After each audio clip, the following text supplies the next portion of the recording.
Hello friends, आप देख रहे हैं 7 अप्रैल का डीडी न्यूज। सबरीमाला मंदिर में महिलाओं की एंट्री को लेकर हियरिंग। गवर्नमेंट ने कहा रिलीजियस मैटर में court should not interfere. Tamil Nadu के जयराज बेनिक्स केस में 9 पुलिस वालों को डेथ पेनल्टी, कोर्ट ने बताया rarest of rare case. Apollo 13 के बाद पहली बार आर्टेमिस 2 अर्थ से सबसे ज्यादा दूर पहुंचा।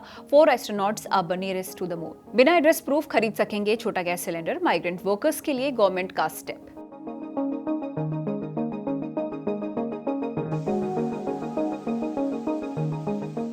केरल के सबरीमाला टेंपल में महिलाओं को एंट्री दी जाती रहे या फिर नहीं, इसे लेकर आज सुप्रीम कोर्ट में हियरिंग हुई है। 9 जजेस की बेंच ने इस पर सुनवाई की है। इसे लेकर यूनियन गवर्नमेंट ने कहा है कि सबरीमाला मंदिर में 10 से 50 साल की महिलाओं की एंट्री पर बैन इसीलिए है क्योंकि भगवान अयप्पा को सेलिब्रेट माना जाता है, यानी उन्होंने लाइफ लॉन्ग ब्रह्मचर्य का पालन किया है। और अगर महिलाओं को एंट्री दी जाती है तो वहां की पारंपरिक पूजा पद्धति बदल जाएगी। इससे कॉन्स्टिट्यूशन जो हमारी रिलीजियस डाइवर्सिटी को प्रोटेक्ट करता है उस पर भी असर पड़ेगा। सबरीमाला मामले के अलावा इस हियरिंग में कोर्ट रिलीजियस प्लेसेस पर महिलाओं के साथ होने वाले दूसरे डिस्क्रिमिनेशन के मैटर्स को भी लेकर फैसला लेगा। इसमें मस्जिदों में महिलाओं की एंट्री, दाऊदी बोहरा कम्युनिटी की महिलाओं का सर्कमसाइजन और पारसी महिलाओं का दूसरे रिलीजन में शादी करने पर रिलीजियस प्लेसेस पर एंट्री जैसे मैटर्स भी शामिल हैं। हिमाचल प्रदेश के चंबा में आज सुबह लैंडस्लाइड से एक अंडर कंस्ट्रक्शन ब्रिज टूट गया है। भरमौर और होली एरियाज को जोड़ने वाला ये सियूर ब्रिज था जो कि अब टूट गया है। इसके बाद इस एरिया के कई गांवों का डिस्ट्रिक्ट हेडक्वार्टर से संपर्क भी टूट गया है। उधर देश के मोर देन 20 स्टेट्स में आज आंधी तूफान और बारिश का अलर्ट था क्योंकि आज से नया वेस्टर्न डिस्टर्बेंस एक्टिव हुआ है। Back to back 2 system active होने से मौसम में ये बदलाव देखा जा रहा है। मध्य प्रदेश में आंधी और बारिश का नया सिस्टम एक्टिव होने के साथ ही अगले 3 दिन आंधी और बारिश और ओले गिरने की चेतावनी है। उत्तर प्रदेश के 34 डिस्ट्रिक्ट्स में बारिश हेलस्टॉर्म का अलर्ट है, तो वहीं राजस्थान के 17 डिस्ट्रिक्ट में भी अलर्ट जारी किया गया है। उत्तराखंड के रुद्रप्रयाग, पिथौरागढ़ और चमोली में आज स्नोफॉल हुई। एयर इंडिया के chief executive officer Campbell Wilson ने रिजाइन कर दिया है। According to media reports, Air India ने नए सीईओ की तलाश शुरू कर दी है। विल्सन को 2022 में एयर इंडिया का सीईओ और एमडी बनाया गया था। उनका कॉन्ट्रैक्ट 5 इयर्स का था जो कि जुलाई 2027 में खत्म होना था। रिपोर्ट्स के according airline Ahmedabad plane crash की फाइनल रिपोर्ट आने के बाद नए सीईओ को अपॉइंट करेगी। एयरक्राफ्ट एक्सीडेंट इन्वेस्टिगेशन ब्यूरो ने 12 जुलाई 2025 को एक्सीडेंट की इनिशियल रिपोर्ट रिलीज की थी। फाइनल रिपोर्ट जून 2026 में आ सकती है। तमिलनाडु की मदुरई सेशन कोर्ट ने Jayaraj Bennix custodial death case में 9 पुलिस वालों को फांसी की सजा सुनाई है। कोर्ट ने इसे रेयरेस्ट ऑफ रेयर केस बताया है। कोर्ट ने कहा है कि एक्सट्रीम ब्रूटैलिटी और मिसयूज ऑफ पावर का केस है। अलॉन्ग विद दैट, कोर्ट ने सभी दोषियों को विक्टिम की फैमिली को 1 करोड़ 40 लाख रुपीस का कॉम्पनसेशन देने की भी बात कही है। ये केस 2020 का है जिसकी हियरिंग 6 साल तक चली है। इस मामले में टोटल 10 अक्यूज थे और एक की कोविड के दौरान मौत हो गई थी। 19 जून 2020 को पुलिस ने मोबाइल शॉप चलाने वाले 59 इयर्स के केपी जयराज और उनके 31 ईयर के बेटे जे बेनिक्स को कस्टडी में लिया था। आरोप था कि उन्होंने लॉकडाउन के दौरान दुकान खुली रखी थी। पुलिस कस्टडी में कुछ ही दिनों में उनकी डेथ हो गई। फैमिली अक्यूज की दोनों के साथ पुलिस स्टेशन में मारपीट की गई। उनके शरीर पर सीरियस इंजरीज और खून बहने के निशान थे। मद्रास हाई कोर्ट के कहने पर इस केस की इन्वेस्टिगेशन सीबीआई को सौंपी गई थी और सीबीआई ने पाया कि मामला असल में कस्टोडियल डेथ और टॉर्चर का ही था। ऑफिशियली अब अमरावती आंध्र प्रदेश की नई कैपिटल बन चुकी है। Andhra Pradesh reorganisation amendment act 2026 के अंडर इसका गजेट नोटिफिकेशन भी रिलीज कर दिया गया है। अकॉर्डिंग टू द नोटिफिकेशन 2 जून से ये नोटिफिकेशन एप्लीकेबल होगा। 2014 में तेलंगाना और आंध्र प्रदेश के अलग होने के बाद अराउंड 12 साल के बाद ये फैसला आया है। पश्चिम बंगाल में एसआईआर में लगे 7 जुडिशियल ऑफिसर्स के घेराव और उन पर अटैक को लेकर वहां के चीफ सेक्रेटरी दुष्यंत नारियाला को सुप्रीम कोर्ट ने फटकार लगाई है। साथ ही कोर्ट ने इस मैटर की इन्वेस्टिगेशन एनआईए को सौंप दी है।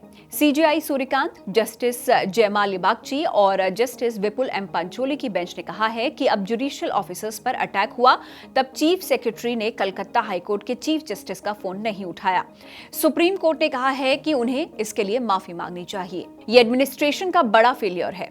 कोर्ट ने पूछा कि जब एडमिनिस्ट्रेशन को घेराव के बारे में पहले ही इंफॉर्मेशन दी गई थी तो सिक्योरिटी के इंतजाम क्यों नहीं किए गए।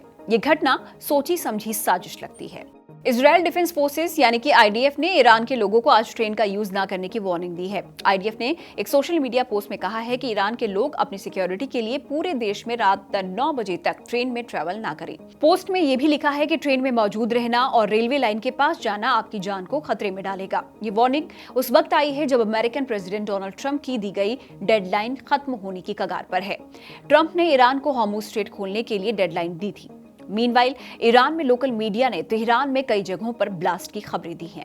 नासा के आर्टेमिस 2 के 4 एस्ट्रोनॉट अर्थ से दूर स्पेस में उस जगह पहुंच चुके हैं जहां पर अब तक कोई इंसान नहीं पहुंचा था। ओरियन स्पेसक्राफ्ट ने अर्थ से अपनी सबसे ज्यादा दूरी तय कर ली है। This is a new record. According to NASA ये distance more than 4 lakh kilometres का था।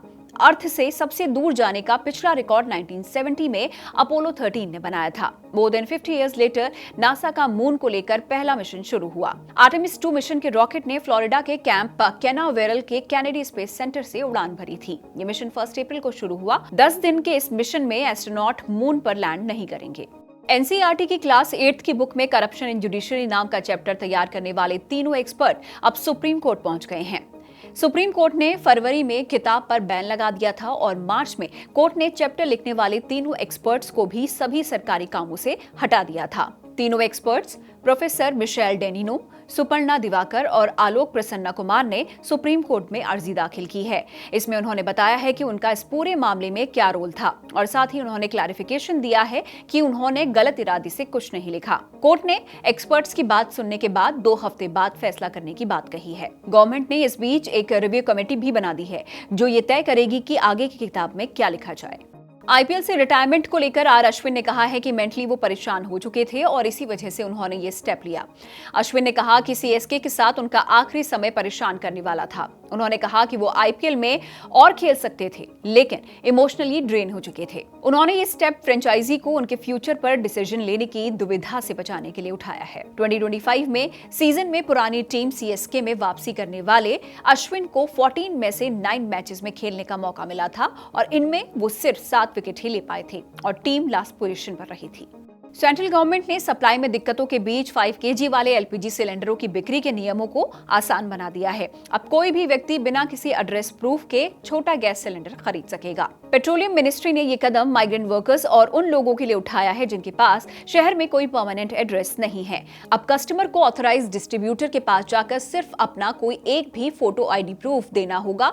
इसके बाद वो तुरंत 5 केजी वाला एलपीजी गैस सिलेंडर खरीद सकेगा। और इतना ही नहीं, माइग्रेंट वर्कर्स और स्टूडेंट्स के लिए 5 केजी एलपीजी सिलेंडर का कोटा दोगुना करने का भी बड़ा फैसला लिया गया है। According to petroleum ministry 5 KG वाले सिलेंडर का प्राइस 1500 से 2200 रुपीस के बीच हो सकता है और इसमें सिलेंडर, गैस और रेगुलेटर का प्राइस भी इंक्लूडेड है। और अगर आप इसे रिफिल करवाते हैं तो इसके लिए आपको 500 से 650 रुपीस तक देने पड़ सकते हैं। ये सिलेंडर आमतौर पर 10 दिन तक चलता है। एक्स्ट्रा सिलेंडर स्टेट गवर्नमेंट के food and civil supply department के थ्रू सिर्फ प्रवासी मजदूरों यानी कि माइग्रेंट वर्कर्स तक पहुंचाए जाएंगे, जिसमें ऑयल कंपनीज का पूरा सहयोग रहेगा। वहीं गवर्नमेंट ने लोगों से अपील भी की है कि पैनिक में आकर सिलेंडर की खरीदारी ना करें और बुकिंग के लिए डिजिटल प्लेटफॉर्म का इस्तेमाल करें।